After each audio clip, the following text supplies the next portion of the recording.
Good morning, everyone. My name is Adam Livingston, and I am the Bitcoin Wizard. This is Strc, the most unintentionally hilarious thing to ever happen to the credit markets. Because while the middle class is out here getting obliterated by 50-year mortgages and grocery bills that look like ransom notes, Saylor is building a machine that is converting the collapse of American financial literacy directly into Bitcoin. You know how every institution on earth is quietly dying? The pensions are broke. The bonds out there are pathetic, and the dollar is wheezing like it needs an inhaler. Strc is looking at all of that and is going, great, perfect conditions for my ascendancy. This thing is now trading at par like it is the last arc of sanity in a country where people finance their couches and their Taco Bell. And the volume is exploding right now because people are realizing that Strc is going to become the unofficial national savings account because this one pays double-digit yields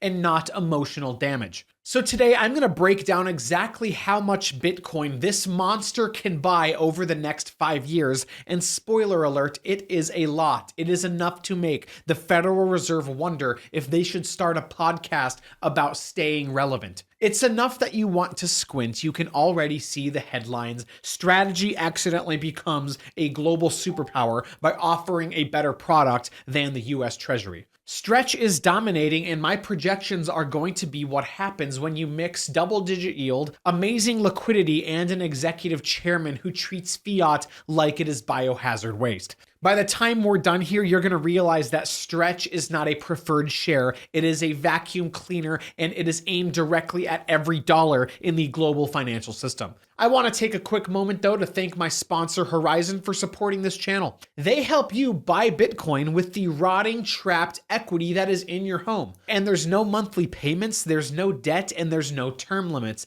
and no forced liquidation either. The Bitcoin is fully yours to custody however you want to, so link is in the description below. I'll talk more about them at the end of the video. All right, so now it's time to break down the 3 signals that prove Strc isn't just catching on, it is staging a financial takeover while the rest of America is still Googling why everything is so expensive. And signal 1 is the absolute explosion in volume. Strc volume is not drifting up, kids. It is detonating. It is up 2.5 times in 1 month.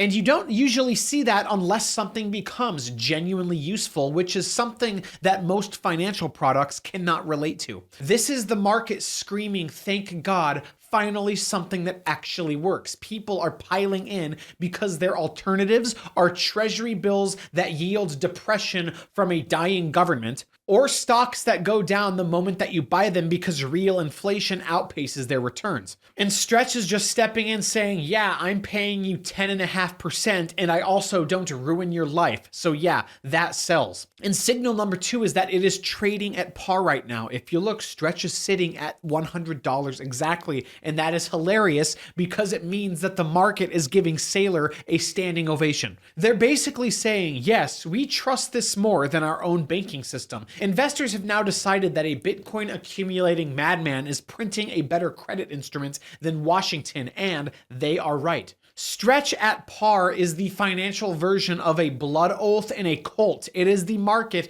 choosing discipline over clown world. And signal number 3 is the ATM hammer. Yes, more shares were issued last week, and he took that money and just bought more Bitcoin. Just pure capital conversion, fiat into Bitcoin, transmutation, alchemy. So this is becoming the perpetual machine that is going to continue to eat fiat and then spit out Bitcoin. And it works because Strc demand is going to be absolutely relentless.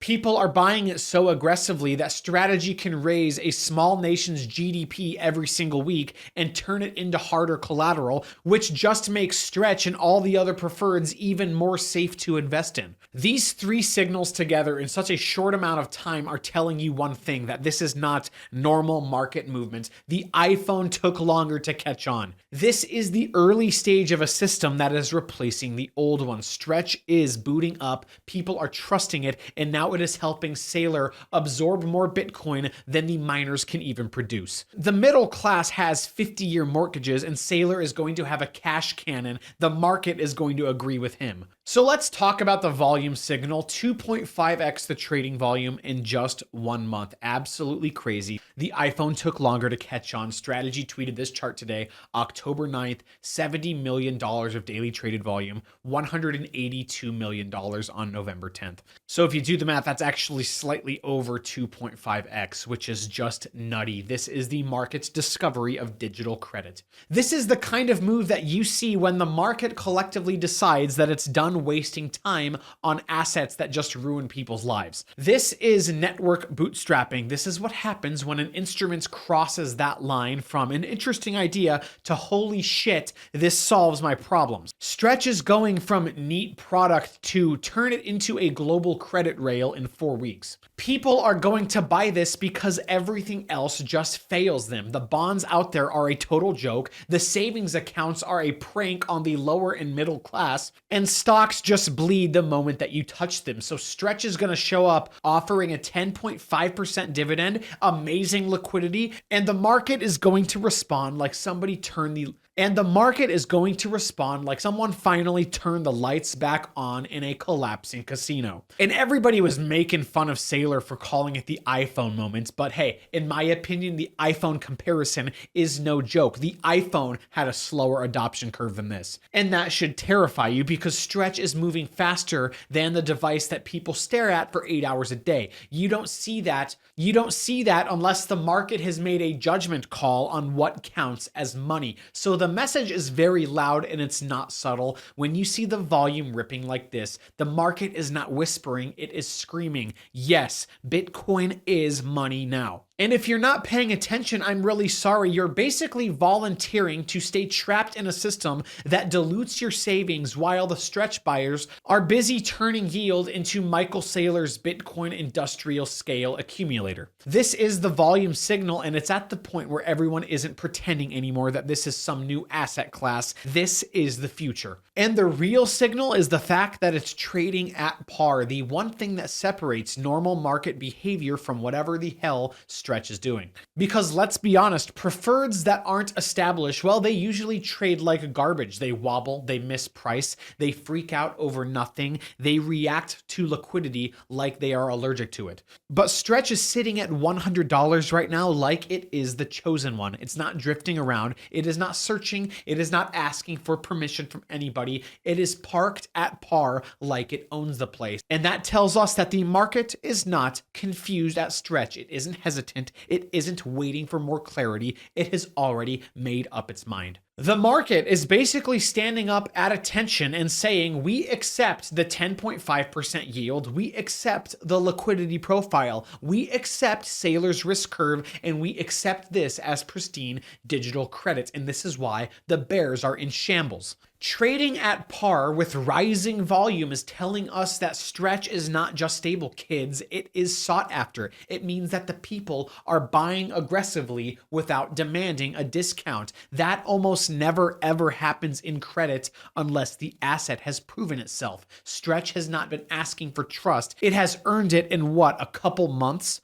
And you guys have to remember that most assets that are out there, they spend years trying to convince the world that they are legitimate, and Stretch has got there well before its first birthday. This is a credit instrument that's going to be promoted in real time because the rest of the system is failing people. They want reliability. They want yields that doesn't evaporate. They want something that doesn't insult their intelligence. Stretch trading at par is the market's way of saying, hey, we're done pretending the old world works, and they're not wrong. Look at this. This is today's chart, November 11th, $100 even, hugging that line beautifully. And you can bet Saylor is just issuing more shares as the market is eating up, and he's going to over collateralize the asset even more. And this is going to be incredibly exciting over the next 5 to 10 years. The amount of wealth that Saylor is going to create for Bitcoiners and MSTR shareholders is absolutely immense. Really quickly, these are the ATM deals from last week's share issuance. He sold 165,000 shares of Strife,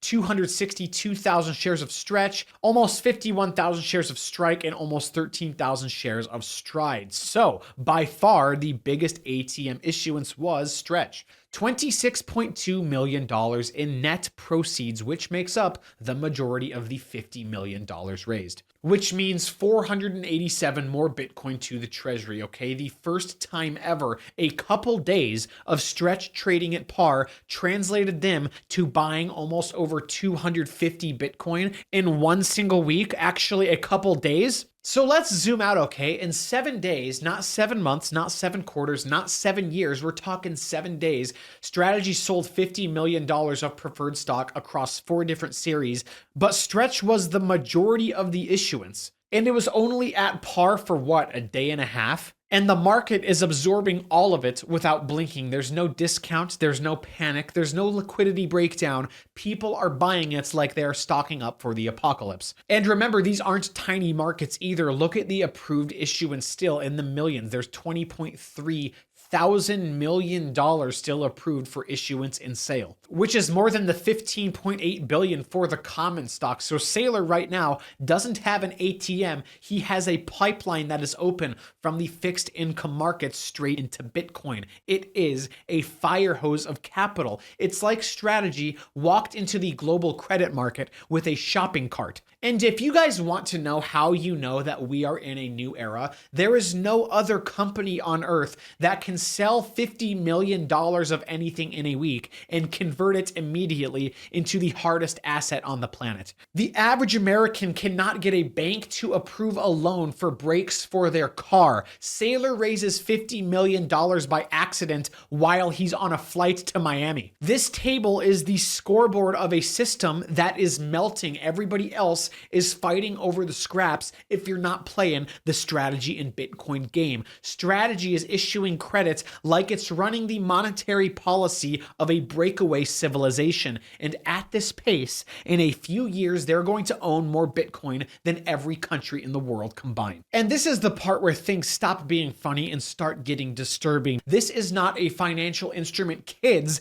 This is a weapon system of death. Saylor has built a mechanism that turns raw market demand into Bitcoin, and the insane part is that the market is feeding it voluntarily. People are going to buy Stretch because they're tired of earning 2% in a collapsing economy where a grocery run feels like a credit event. And that demand is going to give Strategy just more ATM liquidity. The more ATM liquidity means that they can just dump more credit into the market without ever breaking the price. And every dollar that enters that system gets instantly converted into Bitcoin. Then because they bought more Bitcoin, Bitcoin per share goes up for the common MSTR shareholders, and there's more of a perpetual bid on Bitcoin itself, which just raises the price of Bitcoin. And when Bitcoin per share goes up, the fascination of the market just increases. So people start to watch this thing like it's some runaway experiments that governments should probably be monitoring. The attention generates even more demand for Stretch because guess what? People like money, people like yield, and they like things that actually pay them instead of humiliating them.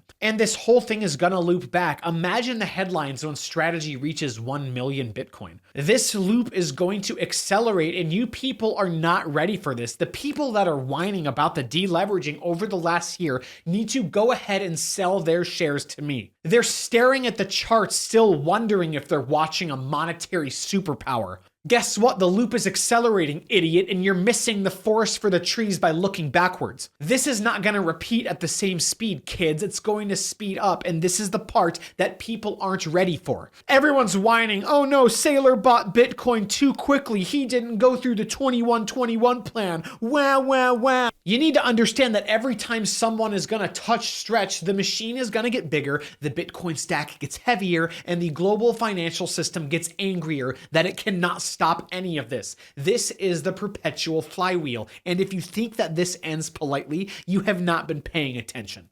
All right, now let's get into how you can actually build a mathematical projection for how much Bitcoin Strategy can buy by using nothing but the Stretch ATM over the next 5 years. And yes, this is real math, not the fantasy accounting that the government uses when they pretend that the budget will balance itself. This is grounded, this is defensible, and based on variables that do not lie to you. Now, obviously, the first group are the issuance variables. This is the lifeblood of the model. Stretch daily trading volume is obviously the big one. This number tells you how much liquidity the market can absorb without screaming. And right now, the market is absorbing amounts that would give a normal company a nosebleed. Then you've got the ATM percentage, obviously, which could be 10% of the daily volume, 5%, who knows exactly. But hey, there is a range that Saylor can dump into the market. And finally, there is the par stability factor, obviously, which it is meeting right now. The more stable at par, the more aggressive Saylor can be. And then you have the yield and the demand variables. Obviously, these will tell you why the machine works in the first place,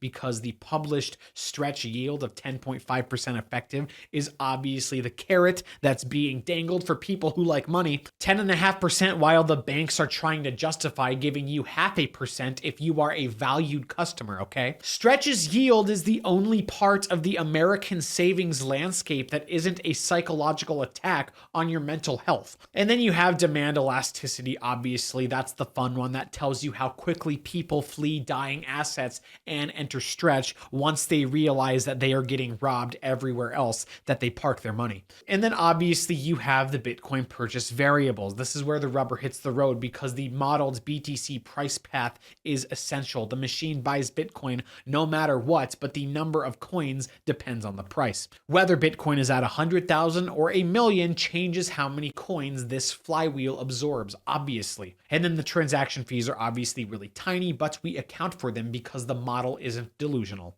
So when you talk about the volume growth scenarios, remember, Stretch is not behaving like a financial instrument. It is behaving like a social movement right now with a ticker symbol. Now remember, over the last month, we saw a 2.5x volume growth, slightly higher than that. So now if we look at the scenarios, conservative, base case, and aggressive, okay, strategy is selling about 6.5% of weekly volume through the ATM without affecting the price at all. That is absurd. So for our projections, we are modeling 5% in the conservative mode, 10% in the base case, and 15% in the aggressive scenario. So those numbers aren't necessarily guesses. Those are pretty grounded in what is actually happening right now in the market. And honestly, the aggressive scenario isn't even aggressive. It's what happens when people realize Stretch is giving them the closest thing to financial dignity that they have seen in 20 years. The conservative case is already scary. The base case is disruptive, and the aggressive case should make central banks start drinking by noon. So now it's time for some Bitcoin acquisition projections based on a 5-year scenario. First is the conservative scenario, which in my opinion is extremely unrealistic. This is bearish, because this is assuming that the volume's only going to go up 25% per year when we've seen a 2.5x in the last 30 days. And then the ATM throughput is 5% because we pretend the market suddenly gets shy by this. And then also Bitcoin only appreciating at 20% per year. So even under those very weak assumptions, the unrealistic, bearish as hell assumptions, that's saying strategy still acquires 40,000 to 55,000 Bitcoin. And that alone is enough to make entire countries uncomfortable within the next 5 years. Now the base case is that the volume grows 50% a year because the product is actually good and people talk. Remember, the volume so far has greatly outpaced this in a span of a few months, and the ATM capacity sits at 10%, which matches where Saylor already operates, and Bitcoin growing at a still bearish 25% per year annually, which is a joke compared to all of the past cycles, obviously. And under this assumption, in 5 years, strategy absorbs 175,000 to 200,000 Bitcoin only via the Stretch ATM. And this is when we stop pretending this is normal corporate behavior. Now the aggressive scenario, where the volume grows 75% a year because people start to understand how Stretch is basically a religion for people that are tired of being financially abused. The ATM throughput at 15% because the liquidity deepens, and then Bitcoin grows 30% annually, which is conservative for a global reserve asset swallowing failing systems. In this case, strategy is going to buy 320,000 to 420,000 Bitcoin via just the Stretch ATM in the next 5 years, which tells me that this is between half of their current stack and more than half of their current stack. People try to ignore me, but the truth is that the implications are too big to ignore, kids. Bitcoin is eating the legacy financial system, and Stretch is the Trojan horse. And these numbers are what happens when you build something on the back of Bitcoin, a financial instrument that people actually want, and then you feed it all global liquidity. This is what happens when a corporation figures out how to use capital markets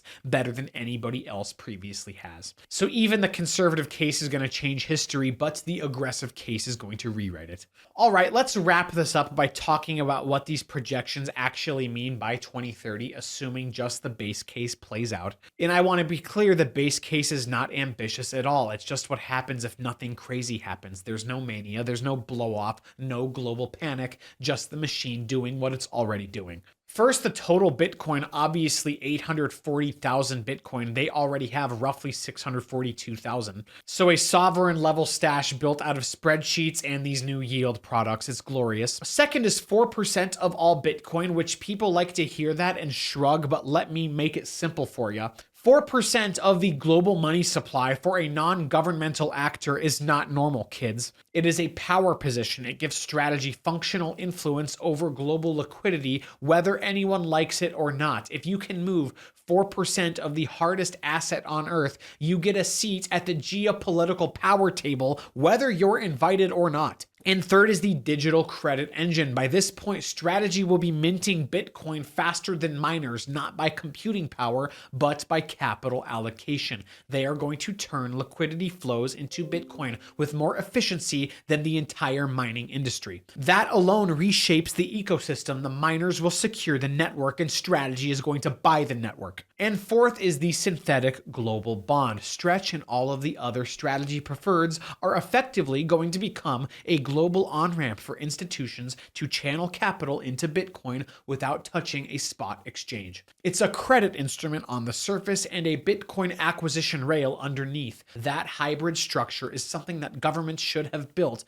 but they were too busy pretending inflation would fix itself. Oh yeah, by the way, fifth, the largest non-sovereign reserve of hard collateral in human history. So maybe we should rewrite the definition of sovereign, wouldn't you say? No corporation, no foundation, no dynasty has ever controlled anything like this. This is the kind of reserve that normally belongs to empires. The rebels did to Muammar Gaddafi, and that guy held some gold. Saylor's gonna have to buy some security guards. Strategy is becoming the first entity in the modern world to assemble a hard treasury bigger than entire countries using nothing but capital markets. By 2030, if this plays out, Strategy is not a company anymore, my dearest little goblin rats. Strategy is a monetary force to be reckoned with, and the wildest part is still nobody in traditional finance is prepared for what that actually means. We're watching a brand new asset class go from cute little experiments to, oh God, everything is using this thing within 30 days. Not 30 quarters, not 30 years, we're talking 30 days. This is how markets behave when something actually solves a problem. It's liquid, it's stable, and it trades at par. How could you not want more of this? The moment that people realized money good, well, the flywheel just locked into place.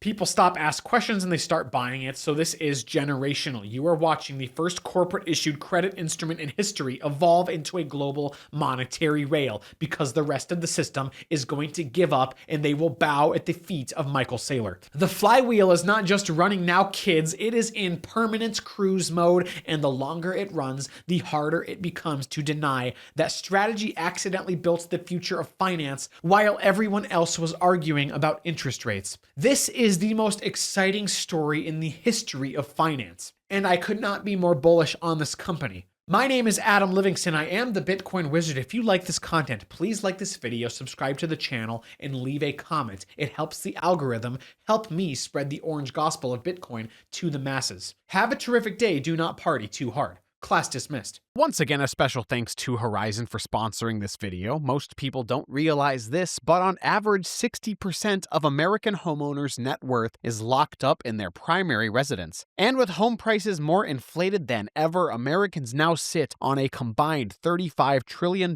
in home equity. Now there's a way to unlock that trapped capital and put it to work in Bitcoin. Horizon helps homeowners unlock a portion of their home equity to buy Bitcoin. It is not a loan, so there are no new monthly payments. You keep living in your home as usual, and then later when you sell, refinance, or choose to settle early, Horizon's provider takes an agreed share of your home's future value. That is the trade. Unlock cash now to stack Bitcoin by selling a slice of your home's future value while you continue living in it. What makes Horizon stand out is that there are no term limits and you keep 100% of the Bitcoin upside. The Bitcoin is fully yours to custody however you want, wherever you want, with no risk of forced liquidation. If you've been sitting on a pile of home equity and are eager to invest in Bitcoin, this may be the product for you. Visit joinhorizon.com to see if you qualify and get started. Their team of experts will work with you one-on-one from start to finish. Transform your dormant home equity into Bitcoin today with Horizon.